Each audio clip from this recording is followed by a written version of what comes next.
Hello everyone, welcome back to my new video. তো এই যে ভিডিওটা দেখছি, এই ভিডিওটা হচ্ছে তাতার ফোনে তোলা।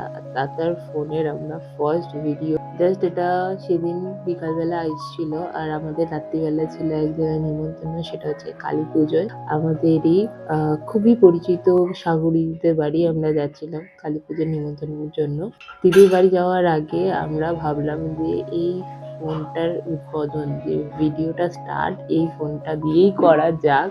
তাতার যে চ্যানেলটা হবে, তাতার চ্যানেল আর আমার চ্যানেল কোলাব করে হবে। তো আমাদের ফার্স্ট ভিডিওতে ফার্স্ট নতুন ফোনে শুট হোক, তারপরে আমরা যাচ্ছি।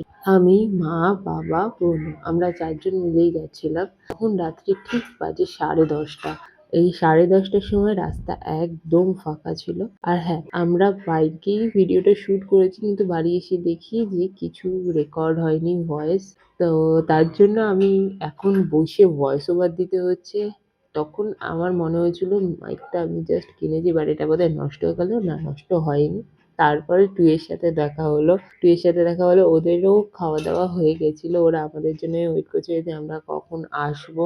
আর সকালবেলা আমরা এক জায়গায় ঘুরতে গেছিলাম, ওখানেই মাইকটা নিয়ে গেছিলাম। আমরা ভাবলাম যে মাইকটা হয়তো কিছু হয়েছে, না ওটার অ্যাকচুয়ালি চার্জটা শেষ হয়ে গেছিল, তার জন্য। তারপরে যখন আমরা ভেতরে গেলাম, ভেতরে গিয়ে দেখলাম এত সুন্দর পুজোর আয়োজন করেছে সাগরিদি। দিদির বাড়িতে ছিল কালী পুজো, আর ভেতরে গিয়ে দেখি পুজোর খুব সুন্দর আয়োজন হচ্ছিল। সবাই পুজোর কাজে খুবই ব্যস্ত ছিল। পুরোহিত মশাই এত সুন্দর করে পুজো করছিল, ওখান থেকে আর উঠে উঠে আসতে ইচ্ছা করছিল না। তারপরে ওখানে জিম্মাও গেছিল, আর জিম্মাও ওখানে পদ্ম ফুল ফুলছিল। তো আমাকেও বললো তুইও কর। তা আমি বললাম আমি করবো। কারণ আমি অত পুজোর কাজ কখনো করিনি। তো তারপরে আমিও বসে পুজোর কাজ করছিলাম। মায়ের জন্য আমাদের ক্যান্ডেলের তরফ থেকে আমরা একটা পিওনি নিয়ে গেছিলাম মায়ের কাছে।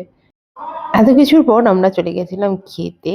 তারপরে এখানে খাওয়ার আয়োজন করেছিল খিচুড়ি, বাঁধাকপির তরকারি, পোলাও, আলুর দম, চাটনি, পাঁপড়, পায়েস, সবকিছু খেয়ে তারপরে আমরা বাড়ি চলে আসলাম। অনেক রাত হয়ে গেছিল। Good night.